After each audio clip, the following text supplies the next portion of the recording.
What's up, guys? Welcome back to the channel. And in this video, I'm going to be showing you my dividend income for May of 2023.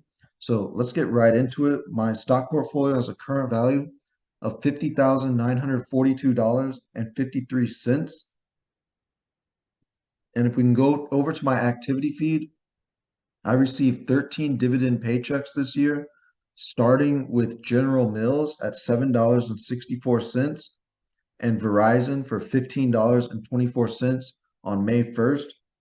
And that puts me at $22.88 to start the month. So if we go over to General Mills, I have almost $1,200 in the stock, and I have 14.14 shares at an average price of $58.64. And this stock also has a 2.57% dividend yield. And then with Verizon, I have just over $800 for 23.35 shares at an average share price of $58.06. So this stock has lost a ton of money, as you can see with the share price currently at $34.58, but it does have a 7.27% dividend yield. Now, if we move on to the next stock, it took 9 days for me to receive my next dividend on May 10th. Lowe's, they paid me $2.49, and that put me at $25.37 for the month. So I have just under $500 in Lowe's for 2.36 shares at an average price of $200. And they have a decent dividend yield at 2.06%, but they also have incredible dividend growth. And that's why I bought the company too. So on May 12th, I received $5.08 from Clorox. And I currently have just under $700 with 4.3 shares at an average share price of $167.30. So I'm down a little bit on this stock, and they have an almost 3% dividend yield. And then next up, on May 15th, I received 7 dividends from AbbVie, $17.23, $3.65 from Colgate, $5.66 from Hormel, $6 from Procter and Gamble, $9.57 from O Realty, $6.98 from Stag, and finally $1.86 from Abbott Labs. This puts me at $81.40 for the middle of the month.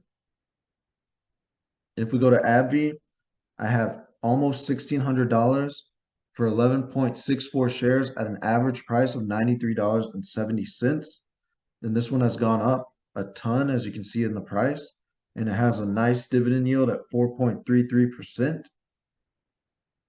Next up, I have just under $580 in Colgate for 7.6 shares at an average share price of $75.10 and a 2.52% dividend. Then I have Hormel Foods, almost $840 at 20.56 shares for an average price of $47.49. So I am down quite a bit on this stock. However, they do have a nice 2.66% dividend. I have a little over $930 in Procter and Gamble for 6.37 shares at an average price of $132.58. So I'm a little up, and they have a 2.56% dividend yield. Next up is Abbott Labs. I have almost $380 at 3.6 shares, an average price of $107.65, and a 1.91% dividend yield. Next is Realty Income, where I have almost $2,250 for 37.52 shares at an average price of $63.49, and it has an awesome 5% dividend yield. This is about the time where I always love to buy more O stock. And then last on this list is Stag, where I have a little over $2,000, 56.95 shares at an average price of $31.83. And then as you can see, they have a nice dividend yield too at 4.21%.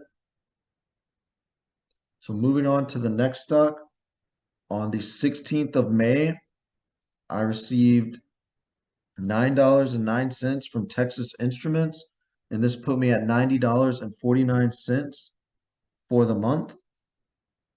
And I have almost $1,300 in Texas Instruments, 7.33 shares at an average price of $162.28. And they have a nice dividend yield at 2.77%. And then finally, I earned $2.74 from Costco on May 19th. That was my last dividend of the month. And that put me at $93.23. So if I go over to Costco,